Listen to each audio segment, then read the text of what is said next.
মানুষের সাথে যত কম মিশবেন ততই ভালো থাকবেন। বিশেষ করে আপনার প্রিয় মানুষের তালিকায় যদি কেউ না থাকে তাহলেই ভালো। অকালে আর কোনো মনের মৃত্যুটা উপভোগ করতে হবে না আপনাকে। যদি আপনার প্রিয় মানুষের তালিকাটা শূন্য হয় তাহলে অনেক ভালো, কারণ অকালে আর মনের মৃত্যুটা উপভোগ করতে হবে না আপনাকে। ভুল করে যদি এই প্রিয় মানুষের তালিকায় কাউকে যোগ করে ফেলেন, আর সেই মানুষটা যদি আপনার জন্য সঠিক মানুষ না হয়, তাহলে এই প্রিয় মানুষটাই আপনার জীবন নষ্টের মূল হাতিয়ার হয়ে উঠবে। মনে রাখবেন, ভুল করে যদি প্রিয় মানুষের তালিকায় কাউকে যোগ করে ফেলেন, আর সেই মানুষটা যদি আপনার জন্য সঠিক মানুষ না হয়, তাহলে প্রিয় মানুষটাই আপনার জীবন নষ্টের মূল হাতিয়ার হয়ে উঠবে। প্রথমের দিকে ভালোই সময় কাটাবে, মনে হবে জীবনে আরও আগে আসেননি কেন। নিজের মনেই প্রশ্ন জাগবে, এ কি মানুষ নাকি ফেরেশতা? একটা মানুষ এত ভালো হয় কি করে?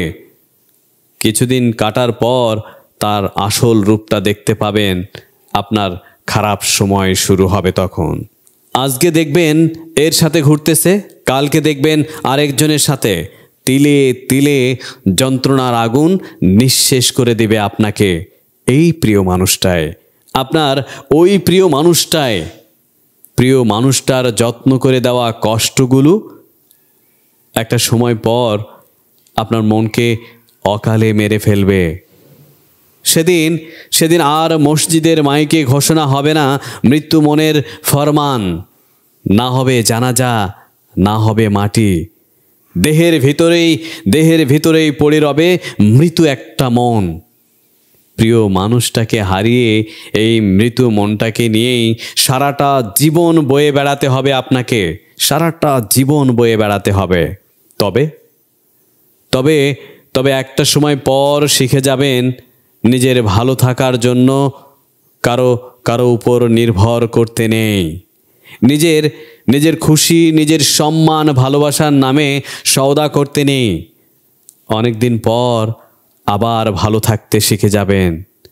তবে তখন আর কাউকে আগের মতো বিশ্বাস করতে পারবেন না, প্রচণ্ড ভয় করবে। কারণ আপনি জানেন, উপভোগ করেছেন মৃত মনের সেই ভয়ানক তীব্র যন্ত্রণা।